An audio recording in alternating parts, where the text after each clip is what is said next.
ये है आपका अपना चैनल माई पोर्टल।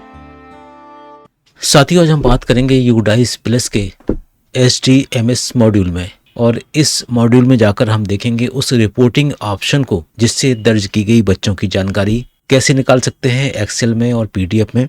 अक्सर देखा है जब भी कोई अजाई जानकारी हमें विद्यालय की नामांकन की देना होती है तो हम वही कागज वही पेन उठाकर शुरू हो जाते हैं, लेकिन आप यूडाइस पोर्टल का यूज करिए। बहुत ही उपयोगी जानकारी ऑप्शन में दी गई है। कैसे निकालेंगे PDF में, एक्सेल में, आइए देखते हैं। रिपोर्टिंग मॉड्यूल के लिए हमें जाना होगा स्टूडेंट मॉड्यूल के अंदर। चलते हैं ऑनलाइन और देख लेते हैं पूरे प्रोसेस को। इस तरह से किसी भी ब्राउजर में हम ओपन कर लेंगे udisplus.gov.in।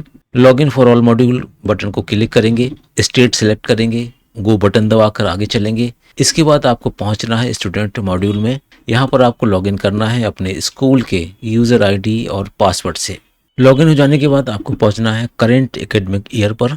यहाँ पहुंचने के बाद आपको स्कूल डैशबोर्ड पर बहुत सारी जानकारी दिखाई देंगी, लेकिन हम बात करते हैं रिपोर्टिंग मॉड्यूल की, तो उसके लिए आपको जाना है रिपोर्टिंग मॉड्यूल वाले ऑप्शन पे। यहाँ आप देख पा रहे हैं, इसको आप जैसे ही क्लिक करेंगे तो आपके पास 7 तरह की रिपोर्ट्स यहाँ पर अवेलेबल हो जाएंगी।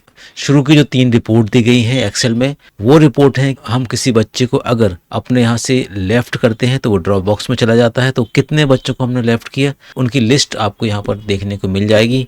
दूसरा, इनएक्टिव हिस्ट्री, कितने बच्चों को आपने इनएक्टिव किया उसकी लिस्ट भी आपको यहाँ पर मिल जाएगी। तीसरा, इंपोर्टेड हिस्ट्री है। यहाँ से आप ये पता कर सकते हैं कि हमने अपने विद्यालय में दूसरे विद्यालय से कितने बच्चों को इंपोर्ट किया है। इस तरह से आपको जो 3 रिपोर्ट शुरू में दिख रही हैं, list of student drop box की, लिस्ट ऑफ स्टूडेंट इनएक्टिव की और लिस्ट ऑफ स्टूडेंट इंपोर्टेड की, ये तीनों लिस्ट आपको अपने स्कूल के रिकॉर्ड को देखने में, रिकॉर्ड को मेंटेन करने में बहुत ही मदद करेगी। किसी भी रिपोर्ट को आप देखना चाहते हैं तो आपको लास्ट में क्लिक करना पड़ेगा। यहाँ पर डाउनलोड एक्सेल फॉर्मेट अवेलेबल है, तो आपको लिस्ट एक्सेल में दिखाई देगी।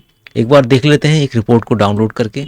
इस तरह से रिपोर्ट हमारे सामने आई है, वो ड्रॉप बॉक्स स्टूडेंट की रिपोर्ट है। यहाँ पर आप देख सकते हैं बच्चे का जो नाम लिखा हुआ है। इतने बच्चों को जिस विद्यालय से हमने लॉगिन किया है उस विद्यालय ने ड्रॉप बॉक्स में भेज दिया है, और ये अभी किसी दूसरे विद्यालय द्वारा इंपोर्ट ना होने के कारण विद्यालय के ड्रॉप बॉक्स में ही दिख रहे हैं। इसी तरह से जो दूसरी रिपोर्ट है इनएक्टिव स्टूडेंट्स की, यहाँ पर उन बच्चों की लिस्ट आएगी जिनको आपने इनएक्टिव किया है। और तीसरा ऑप्शन है इंपोर्टेड्स का। यहाँ पर आपको वो लिस्ट देखने को मिलेगी जिन बच्चों को आपने दूसरे विद्यालय से अपने विद्यालय में इंपोर्ट किया है। और अब इसके बाद बात कर लेते हैं लिस्ट ऑफ एक्टिव स्टूडेंट्स की। ये लिस्ट बहुत ही इंपॉर्टेंट है और बहुत ही डिटेल्स रिपोर्ट है। अगर आपने इस रिपोर्ट को डाउनलोड कर लिया, इस रिपोर्ट की स्टडी कर ली, तो आपके डेटाबेस में अगर कहीं भी गलती है तो आप इस लिस्ट से वो सारे डेटाबेस को देख सकते हैं। सबसे पहले इस लिस्ट को डाउनलोड करते हैं और फिर एक एक कॉलम को चर्चा करते हैं, देखते हैं कि उस कॉलम में किस तरह की जानकारी दी गई है। ओपन करेंगे। अगर आप इस रिपोर्ट के कॉलम्स को देखेंगे तो देखिए सबसे पहले क्लास लिखी हुई है, इसके बाद सेक्शंस लिखे हुए हैं, फिर डेट ऑफ बर्थ बच्चे की यहाँ पर आ जाएगी, बच्चे का नाम लिखा हुआ है, बच्चे का gender, mother name, father name. इसके बाद अगर आपने गार्जियंस का नाम फीड किया है तो गार्जियंस का नाम दिखाई देगा। अगले कॉलम में आधार नंबर, जिन बच्चों के अवेलेबल हैं आपने फीड किए हैं उनकी डिटेल्स आ जाएगी। जिस बच्चे का आधार आपने फीड नहीं किया है या आधार अवेलेबल नहीं है उसमें आप NA देख पाएंगे।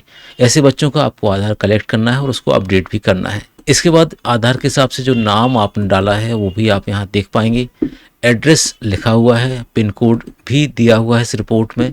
इसके बाद मोबाइल नंबर आपको यहाँ देखने को मिल जाएगा। सोशल कैटेगरी भी यहाँ डिस्प्ले होती है। इसके साथ साथ बहुत सारे और भी कॉलम हैं जो आपके लिए उपयोगी हैं। ये सारे कॉलम आपको इस रिपोर्ट्स में दिखाई देंगे। और जो इसका लास्ट कॉलम है वहाँ पर आधार वैलिडेशन स्टेटस भी दिया हुआ है कि किन बच्चों का आधार वैलिडेट हो गया है और किन बच्चों का आधार वैलिडेट अभी नहीं हुआ है, किसका रह गया है और किसका अभी हमें करना है। इस तरह से ये रिपोर्ट अवेलेबल है। अगर आप एक बार इसको प्रिंट आउट निकाल कर देख लेंगे तो आपको अपने स्कूल का पूरा रिकॉर्ड आपके सामने आ जाएगा। और अब हम बात कर लेते हैं रिपोर्ट नंबर 5, स्टूडेंट की एज वाइज समरी रिपोर्ट। और इसको देखने के लिए आप डाउनलोड PDF कर लीजिए। ये रिपोर्ट PDF में आती है। डाउनलोड PDF एक बार क्लिक कर लेते हैं और कुछ इस तरह से रिपोर्ट्स आपको देखने को मिल जाएगी। यहाँ पर सबसे आगे एज लिखी हुई है, आयु लिखी है बच्चों की, और इसके सामने क्लासेस दी हुई हैं कि किस एज का बच्चा किस क्लास में आपके यहाँ पर अध्ययन कर रहा है। अगर आपसे आपके विद्यालय की रिपोर्ट, एनरोलमेंट समरी कहीं से मांगी जाती है तो आप इस रिपोर्ट को निकाल के और डायरेक्टली शेयर करके WhatsApp पर भेज सकते हैं।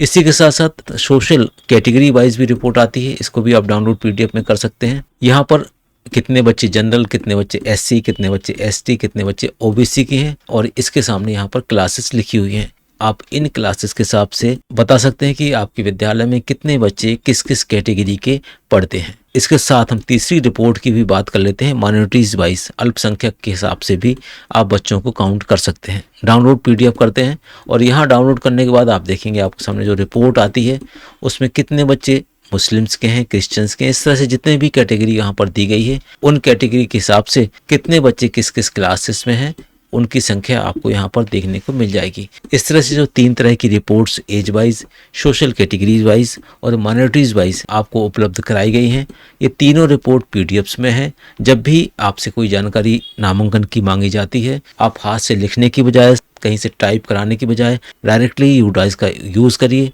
रिपोर्ट को डाउनलोड करिए और उनको ये रिपोर्ट शेयर कर दीजिए। इसके साथ साथ हम आपको बताते हैं अगर आप विगत वर्ष, पिछले वर्ष की रिपोर्ट चाहते हैं तो वो कैसे देखेंगे। बैक कर लेते हैं यहाँ से और इसके बाद हम पहुँचते हैं लास्ट ईयर के एकेडमिक ईयर पर। यहाँ पहुँचने के बाद आप सबसे ऊपर देखेंगे डाउनलोड सर्टिफिकेट लिखा हुआ है, आप इसको एक बार क्लिक कर लेंगे। जैसे आप इसको क्लिक करेंगे तो ये आपके सामने लास्ट ईयर की, पिछले साल की वही तीनों रिपोर्ट्स आपको इसमें मिल जाएंगी। आप अपने पिछले साल का नामांकन इस साल के नामांकन को मैच कर सकते हैं, देख सकते हैं और बोर्ड में रख भी सकते हैं। उम्मीद है आप ये पूरी जानकारी समझ गए होंगे। फिर भी कोई मन में डाउट होता है तो कमेंट बॉक्स में ज़रूर पूछिए। मिलते हैं एक नई वीडियो में एक नए टॉपिक के साथ, तब तक के लिए थैंक्स फॉर वॉचिंग।